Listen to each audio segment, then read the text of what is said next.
एक चीज़ मैं आज थोड़ा टाइम वक्त लेके क्लैरिफाई करना चाहता हूँ, वो है ये नया CAS।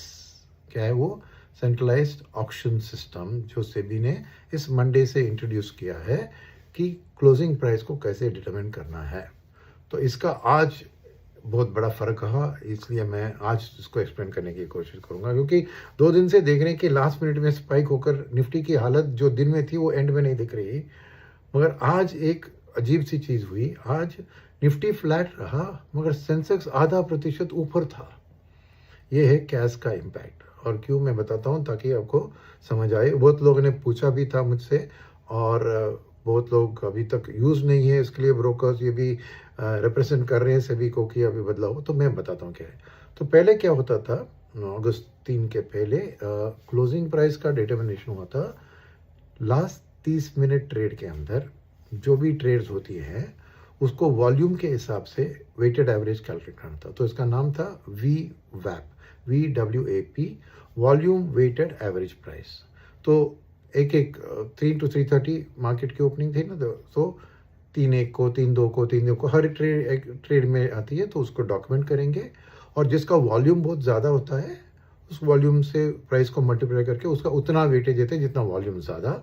और एक्चुअली तो बल्क डील्स आएंगे तो आके डिस्टॉर्ट करेंगे प्राइस को, राइट, क्योंकि वॉल्यूम बल्क डील का ज़्यादा होता है।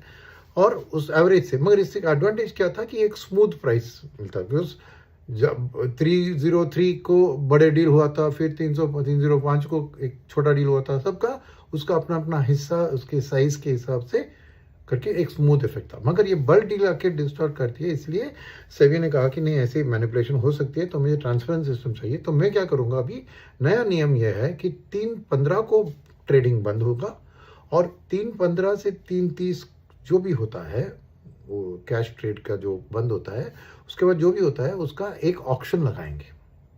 और ऑक्शन में से एक दाम को निकालेंगे हर स्टॉक के लिए, F&O के स्टॉक्स की बात कर रहा हूँ। एक स्टॉक निकालेंगे और एक इक्विलिब्रियम प्राइस को अराइव करेंगे, और वही प्राइस पूरा अप्लाई करेगी। तो ये उनके मन में एक ट्रांसपेरेंट सिस्टम है, क्योंकि एक ऑक्शन के बेसिस पे जो भी प्राइस हमने बेचा डाला वो छोड़ो, लास्ट ये 20 मिनट ऑफ ट्रेड में ये सिंगल प्राइस को डिटरमिन करेगी। तो एक सब पेपर में देखें तो ठीक लग रहा है ये सिस्टम, मगर प्रैक्टिकली देखें तो बहुत प्रॉब्लम्स हो रही है। क्योंकि एक तो ब्रोकर्स आर्बिट्राज ट्रेड्स में क्या हो रहा है कि वो अभी भी VWAP सिस्टम, पुराने सिस्टम में है, और उसका 10 मिनट के बाद क्लोजिंग है।